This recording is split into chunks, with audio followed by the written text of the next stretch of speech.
this ground state from all of the excited states, and that is actually very, very difficult to do. I'm not entirely sure that there's a terribly well-defined way of doing this in many cases. What we're trying to do is to isolate this one from all the others, such that the relaxation processes are high energy. So what we're trying to do is stabilise our ground Cramer's doublet and destabilise it over the others Cramer's doublets, because that should give us a large new effect. So that's difficult, okay, but it is possible. So this is a quotation from an article I published a few years ago. And what I said in a very general sense was that making something like this probably would be a good idea for this project.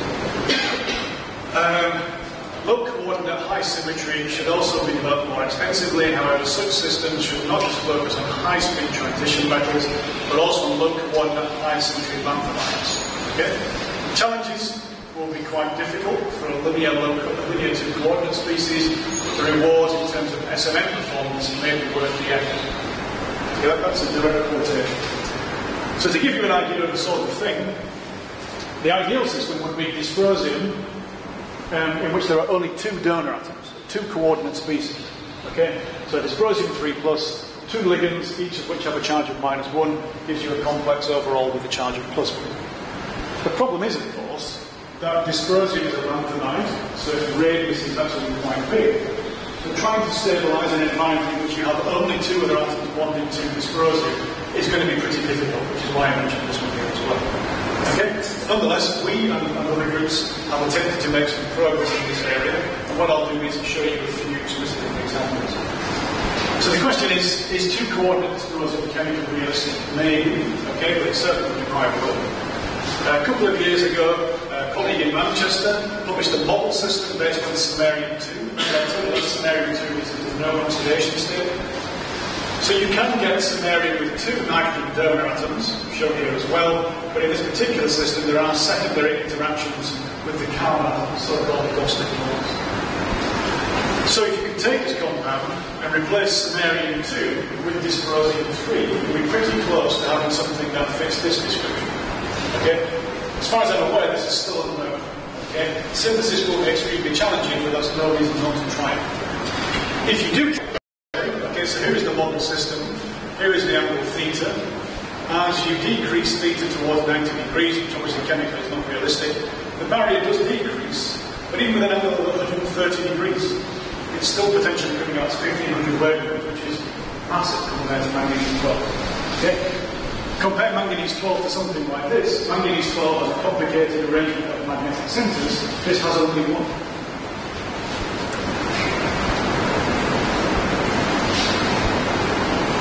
So it is possible, and I'll show you some real examples tomorrow, to design dysprosium SMMs and also related systems with terbium that can have very large barriers, over 1,000 wavelengths. They are known experimentally.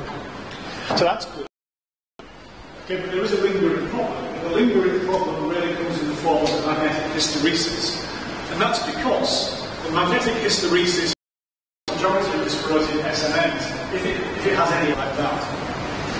For the vast majority of dysprosium SMMs, yes, you can charge the field up to something like this, but as soon as you bring it back towards zero field, there's a dramatic drop in the magnetisation, such that at zero field, you have almost no remnant magnetisation whatsoever, and you have a coercive field that is frankly pathetic.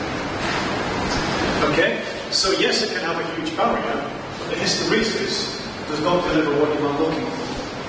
So it's not possible to build a magnetic memory device based on a system that produces hysteresis like this. Not possible. So this is one of the challenges, okay? Challenge number 1, can you get a large effective energy barrier? Yes, you can. Challenge number 2, can you also get a system that has impressive magnetic hysteresis? That is much more difficult, okay? But we will look at that problem moving forward. Okay, so what this is indicative of, a rapid decrease in magnetisation at zero field is indicative of quantum tunneling of magnetisation, which I've already told you. Very, very facile indeed. And again, it's just a question of nature saying, okay, I could go a high energy route to reversal, but actually I can just go through the barrier and that will be better. Okay. So in the remaining time then, We'll do a bit of this today, probably pick up again tomorrow morning. We'll look at some key examples which involve rational design and serendipity. Both of these things have their place, by the way. I'm not saying one is better than the other, but it's important sometimes to design these things. So, from the early 90s to the middle of the last decade, 3D SMMs are certainly dominant. From 2003, lanthanides are dominant, certainly disposable as well, and that is pretty much how it is right now. So these are some of the key names working into 3D. So, a few kind of reality checks here as well. Again, I've already said this, but synthesizing a single molecule magnet is very easy. Just add dysprosium and you will get something. Okay? Synthesizing a good SMM is more difficult. Synthesizing an SMM and then understanding the properties, okay, is really important. Rather than just making it and saying this is what I have. Understanding the properties can be difficult, but it's important because real progress comes when you've reached the stage at which you understand something, and then you can apply that understanding to predict, change things in order to obtain a preferred outcome. Okay, this is what actually represents real progress. So in terms of the work that my group has done, there's no doubt that we started at this point. Okay? And then we got through this stage here as well, and we think we have this one here, and we believe we're making progress here. In the research lecture tomorrow, I want to tell you something about our work in this field. Okay? So good data is important. It's important, for example, to determine the spin ground state of the molecule accurately. As I mentioned, the manganese total stars was not done correctly because crystals move around in the field. Okay. So you need to restrain your crystals in some sort of hydrocarbon matrix, and this will, in principle, at least stabilize your sample. There are lots of polymetallic SMMs based on manganese and another transition metals as well. When you look at these systems, the barriers tend not to be very large, fairly limited. Okay, but I will show some exceptions to that. Okay, but that could be as well. But when you look at lanthanide SMMs, barriers of a few hundred wave numbers are completely common. And there are a select number of examples where the barrier is well over 1,000 wave numbers. Okay, so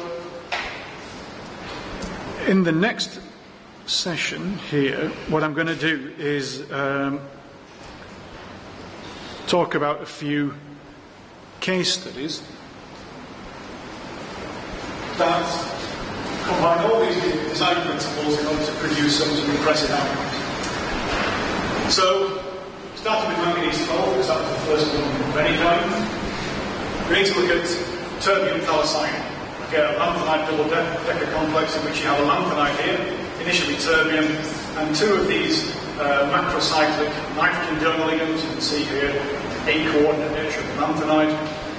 This is important because it was the first SMM based purely on lanthanide. Very significant piece of work from 2003.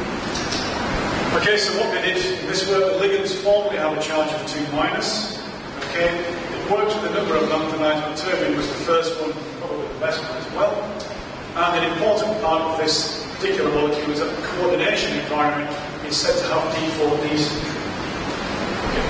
So a high-order principal symmetry axis passing through the lanthanide center. Isn't it more like an axial design that you were saying? More or less quite close to that? It is, yes. It's an ideal candidate for that purpose. So there's a high-order principal symmetry axis coming straight out the center of the ball towards you. Okay, so it's interesting when we talk about these things. Obviously, we're focused on the magnetic property, but as I mentioned here, I have the synthetic property, and the molecules have to come from somewhere.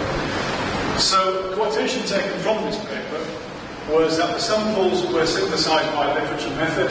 Purifications were carried out by column chromatography with careful attention to potential contamination of non-charged species. Actually making these compounds and purifying these is really very, very difficult indeed. It involves back-breaking synthesis, and you have to be very, very careful. So, in addition to the really fantastic magnetism that goes to these compounds, it requires some very careful synthetic chemistry. So my message to you moving forward is that you really must respect the synthesis every time. So this is how these compounds are made, okay? So you can buy these materials from regular chemical suppliers. different R groups. Okay, what you need to do is convert them. I have no intention of going through this synthetic method in detail, okay? The main message is that it can be pretty difficult to make these things, okay? You make them as mixtures, and you typically don't always do what you want, so the synthetic chemistry is tough. If you want to know more about how to make these things, okay, here is a textbook that I edited a couple of years ago with a colleague, Mario Rubin, has written a great about how to synthesize these compounds, really good. Okay, well, let's say we can make this compound, and then measure the properties. Terbium cyanine, we have two sets of data. This is the one that I'm going to refer as the pure material. Okay, I'll tell you what pure really refers to in just a second. But these are the open circles, squares, and triangles. So the graphs that you are familiar with, here is Kygel primed. This time actually is a function of temperature. Okay, you've seen its frequency, it's basically the same information. And you can see that it rises to a maximum and then tails away, rises to a maximum, tails away, rises to a maximum. Okay, so it's showing the properties that we would expect of a single molecule magnet. These are the AC frequencies, so not many data points, but certainly some data points. And this is a related situation which you have a so-called magnetically dilute species. So you make the isostructural compound, in which the terbium is replaced with the yttrium, okay, which is about the same size as that metal, and then you mix the terbium version with the yttrium version, and you have a magnetic dilution. So what you're doing is creating large distances between the terbium centers, so they don't talk to each other, there's no exchange. What you can see is that affects the properties. So these two peaks here, the circles, are analogous to each other, and when you take away the interaction between metal centers, you can actually see that you push the maximum to a higher temperature. This is telling you that magnetic exchange between molecules can happen, in this particular example, that it's not a good thing for the SNM process. It can open up relaxation pathways. So dilution of yttrium into these systems reduces intermolecular dipolar exchange, which you can do with some size thing, and the Kygel prime peak shift to a higher temperature, which slows the flip of the magnetic. So this is real data. You can see the experimental curves, okay? They're not so different in appearance to the ideal picture I showed you for the T. What does it all mean? Okay, so in terms of these MJ splittings, for terbium what we wanted is to be here and here. Okay, but actually it was knowledge of magnetic centers interacting with each other, and a barrier of only 51 wavelengths. So you've got a much higher barrier with a system that is structurally much more simple, which provides a further illustration that the number of electrons in these systems is not the design criterion of the most importance. Okay? Actually, it's to do with things like anisotropy and spin-orbit coupling, which of course terbium has. One of the parameters can be lambda also. Yeah, it's higher value of lambda. Yep, all symptoms. Yeah. Okay, so calculated barriers don't always match with experiment. There are many reasons for that which I'm not going to go into because they all have their own nuances. But the key point is that UF is much larger than anything you would get with a 3D metal. A lot of this is due to symmetry because that determines how these things split. And what you're observing here is slow relaxation up to about 50 Kelvin, which again is much higher than you get with manganese as well. Okay, so that's what we're doing. Okay. So, in terms of the hysteresis, yes, you do get some, okay, but once again, what we're observing here are these dramatic drops at zero field, so this is where manganese 12 has a bit of an advantage. Okay, we're getting some hysteresis, but not a huge amount. Okay, I'm going to jump over that one because it's more complicated than it needs to be. So, many derivatives of this compound have been studied, different lanthanides, different substituents around the edges here as well, and interestingly, you can actually have fairly substantial impact on the bulk properties simply by doing organic chemistry on the periphery, changing the oxidation level of the ligand. So this is the sort of thing that for a coordination test is completely normal. So seemingly quite subtle effects can actually produce systems with barriers that are significantly higher. But actually the relationship between these two I think is very clear to see. Okay? So we've covered it in very general terms and we've now given some specific examples. Stronger action in the field enhances the anisotropic rate, which pushes it down. Okay, so we're going to stop there today because that's quite a lot. Okay, it's got pretty complicated today, I think. The session before the tea break, the theory side of things with a little bit more detail. Hopefully that'll give some real examples and you start to see that theory going into practice. So what we'll do tomorrow, we have 3 sessions, I think, if I just get the timetable back up. Thursday, is that going to work for me? There we go. Right. We have 2 lectures and a valedictory session. So in the first session, what we will do is have the 1-minute lectures, okay, for those brave ones amongst you who have agreed to do that. After lunch, I will present a research lecture, which hopefully will tie everything together in terms of what we've done in this course, with some modern examples. And then right at the very end, we have the valedictory session in which I hand out certificates. Is that correct? Okay. And that will be it. Okay.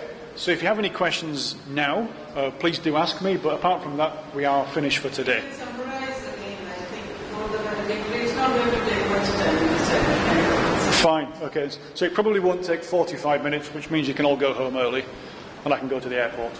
No, okay. Yeah. Okay. Thanks again, everybody. Thank you. Thank you.